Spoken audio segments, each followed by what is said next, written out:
ሩታዬ የኔ ቆንጆ ማለት ነው ከእህትሽ ጋር እንግዲህ እንኳን ሰላም መጣሽልን። እንዲሁ በራስሽ ቤት ስትመጫው ቅመሞች ደስ ይላቸዋል። ያው በሰው ቤት አትዙሪ የኔ ዘዋሪ ሩታዬ የኔ ቆንጆ በራስሽ ቤት እንዲህ ሁሌ ነይልን እያሉ ነው። ያው ዛሬ እንግዲህ ያው ሩታ እዩ መጥቷል። ያው እንደተለመደው እንግዲህ እህቷ የሩታ እህት ይቅርታ ደውላለት ትናንት ቪዲዮ አይታ ላወራ ፈልጋለሁ ብላ እሷ ነበረች ያው እዩን የቀጠረችው ማለት ነው።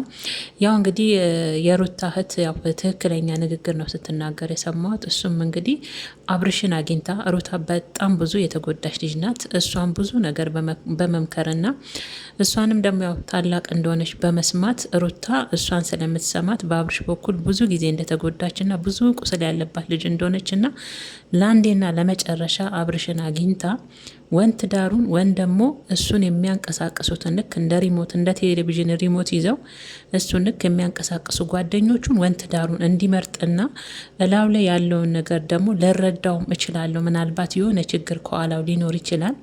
አብርሽን አግኝቸው ማውራት እፈልጋለሁ። ሩታዬ አንቺም እኔ ልማጸንሽ ነው ልቆጣሽ አይደለም። ምክንያቱም ከዚህ በፊት ብዙ ነገር ብዬሽ እኔም በመስማት ተጎርተሻልምም እኔንም ትሰሚኛለሽ። ዛሬ ግን ልቆጣሽ ወንድም አድርጊ ብዬ ልነግርሽ ሳይሆን ልጁን እንዲያይ እማጸንሻለሁ። ልጁን እንዳይ አትከልኪዩ በማለት እንግዲህ ያው አንዳንድ ስለ ሩታ መጎዳትም እንግዲህ እዩ ነው እዩ እሱንም ተቆጥተዋለች። በዚህ አጋጣሚ ማለት ነው እዩ ነው አደስሙ ባለሳሳት ናንቺ ደስታ ብሎ እኮ ወርቅ ገዝቷል፣ መኪና ገዝቷል አለ። ደስታ ገንዘብ ደስታ ይሆናል እንዴ? ቁሳቁስ ቆርቆሮ እና ወርቅ ለሩታ ደስታዋን ይመልስላታል እንዴ? ነግራለች እኮ ደስታ በገንዘብ የሚገዛ ቢሆን እኔ ስንት ነገሮችን ስንት ደስታዎችን መግዛት እችላለሁ ብላለች። ምናልባት አንተ እንዳልከው ለአንቺ ደስታ ሲል እኮ ለአንቺን ለመመለስ ሲል አንቺን እንዲያደርግ ሲል ለአንቺ ደስታ ሲፈልግ መኪናም ወርቅም ገዝቶልሻል እያላት ነበር። ሲቀጥል ደግሞ ተተብትቦበታል አለ ተደርጎበታል። አብርሽ ያው እንደ ሪሞት እያንቀሳቀሱት ያሉት ነገር ተደርጎበት ተተብትቦበት ነው አለ ዛሬ እዩ ማለት ነው። እና ምንም አልተደረገበትም። አብርሽ ማለት ታጥቦ ጭቃ ነው። ነገ እሺ ይላል። አሁን የሩታ እህት ራሱ ሄዳ ብታማክረውና ወደ ትዳሩ ቢመልስ ተነጎዳ ደግሞ ወደ ሄርሜላ ጋር ሄዳል። ታጥቦ ጭቃ ማለት አብርሽ ነው። አንድ ቦታ አይቆምም፣ አይጸናም። የውሳኔ ሰው አይደለም፣ የትዳር ሰው አይደለም አብርሽ። ለዛ ነው እንጂ ምንም አልተተበተበበትም። ሲቀጥል ደግሞ ፌንት አድርጎ ወርቆ በፍቅር ጥያቄው ምክንያት ነው ወይ ሩታ እንደዚህ ሆንሽው?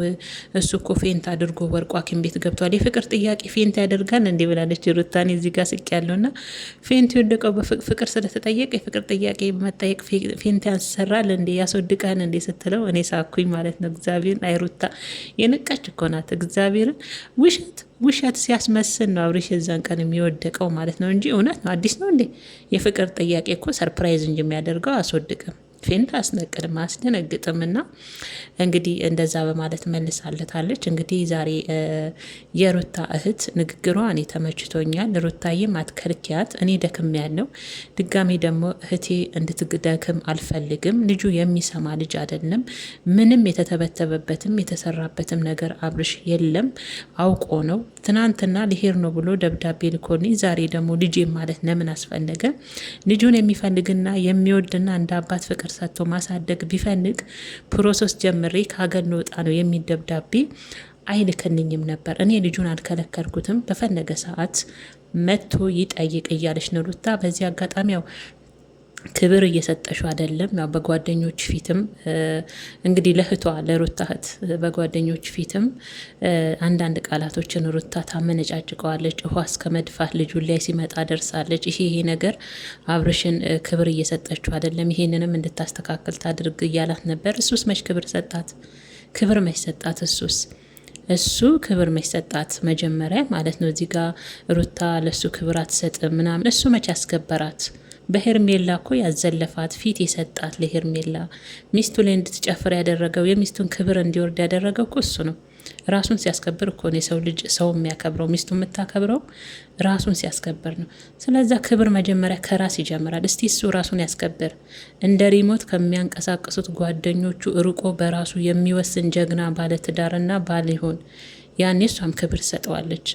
እና እንግዲህ ያለው ቪዲዮ ይሄን ይመስላል። ቤተሰቦች እንግዲህ ሩታዬን የምንደምለው ያው ልጁን መጥቶ ይሄ እንደተለመደው አንቺም እህትሽን ታያት ሄዳ ያለውን ሁኔታ ታረጋግጥ ብዬ ነው ማስበው እኔ።